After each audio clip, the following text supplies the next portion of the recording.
Hi, my name is Sterling Hart, and this is Dreamlight, where we work on dream interpretation and using the insights in our waking life. What does it mean to dream of faceless people? This is a common symbol where we dream of some character who is faceless. It's different from having a person present in the dream, such as you're dreaming of driving a car and we feel someone is in the passenger seat, but we never see them. Usually when we think of someone, their face is the most important identifier, and it is a cliche in movies to say that I can't even remember their face anymore. Now, if we ask in real life, what if we can't see someone's face? We couldn't be sure of who it is, or maybe we suspect they are hiding their face to conceal their identity. Maybe they're wearing a hoodie or a hat that's pulled down. There is also a lack of eye contact, someone looking down or away so as to not engage with us. You also might see the role from a uniform, such as with the police, and not see the actual person. So, what are the circumstances in the dream that obscures the face? It can be as simple as blurry, such as we sometimes see news services use to hide someone's identity.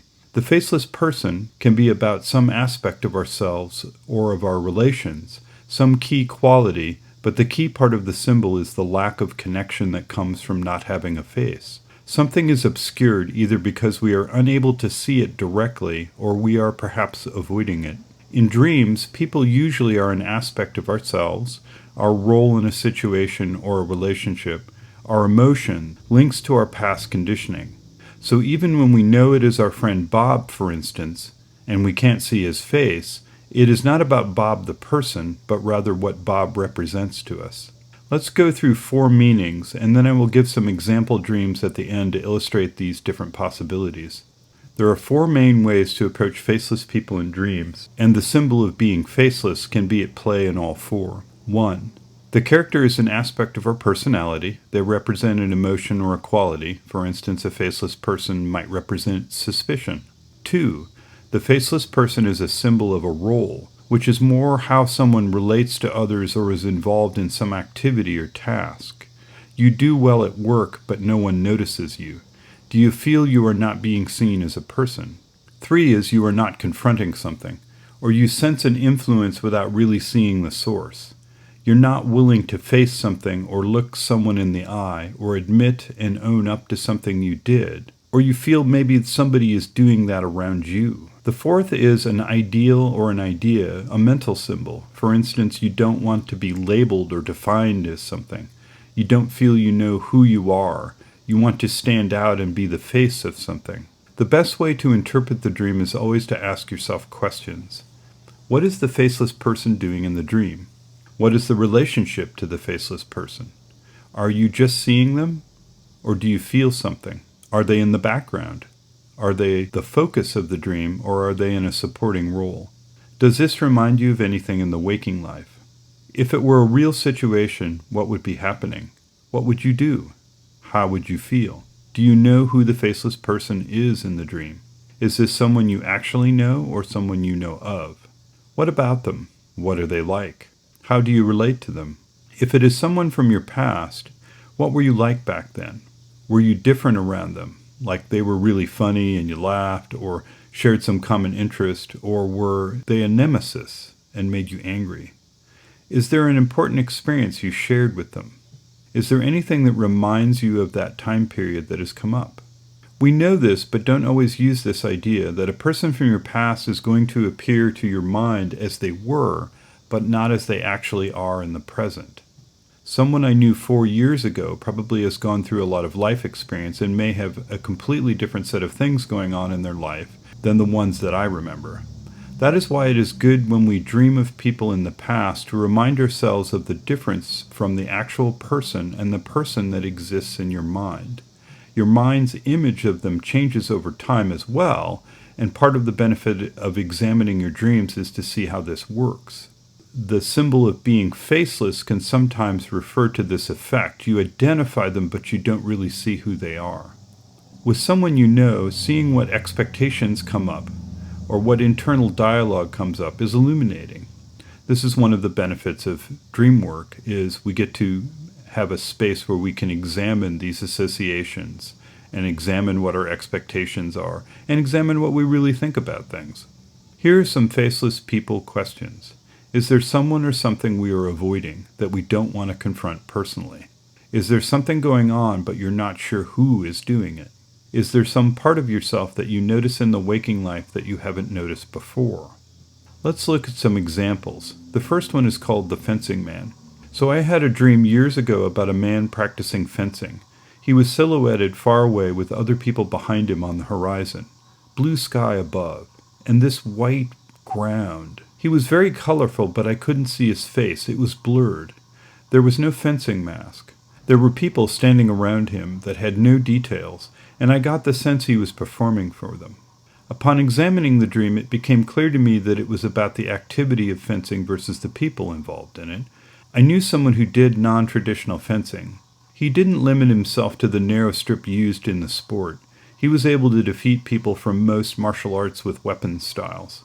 The reason, he said, was that he trained reactions, not just forms or things like cuts. Some martial arts emphasize forms, others have you stand and learn how to use a sword to make different cuts.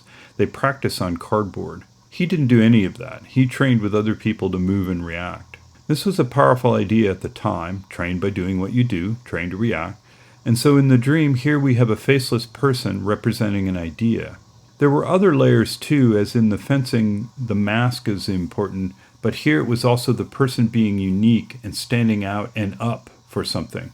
See the link below to see my favorite martial artist who does something to really change the art form in archery. He brings back some of the ancient art in a way that's very unique to him and is very demonstrably better. Example number 2, driving into the bedroom. I also recently had a dream where there was a man. You can find the link below to see the video where I used this as an interpretation example. He was not faceless, but he covered his face. He felt like someone, an emotional quality. He was happy, but there was a social distance. The dream was about what we reveal about ourselves and others. His lack of a face represented thinking about not sharing too much or identifying with others. Example number 3, the woman in the auto dealership. Another version of the faceless person was someone I knew who dreamed that he was following a woman into an auto dealer. The woman went up to the top floor. This dealership had many layers, which made it an interesting symbol. He followed her but couldn't catch up. He was attracted to her and wanted to see her face. At the top floor, she dived off the balcony into the center of the building, which was filled with water. He couldn't follow her. Upon working with the dream, the guy associated the auto dealer with this surface of things. To him, it was a symbol of buying things that are lifeless by themselves. Cars are just a thing, but when you own it, it becomes part of your identity.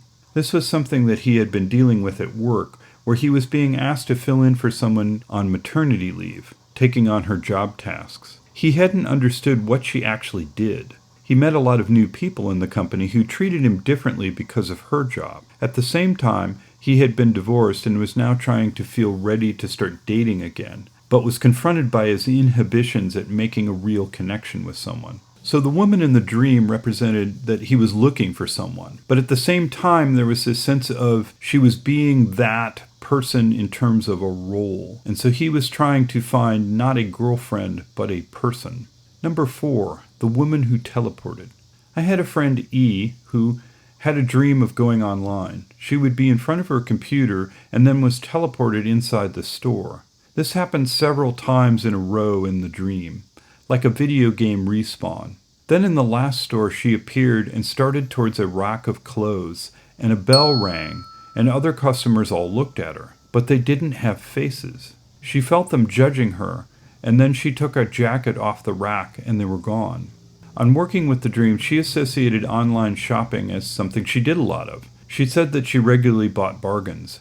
Going again and again in the respawn had to do with returning items, which she did a lot of also. Sometimes she lied about the reason.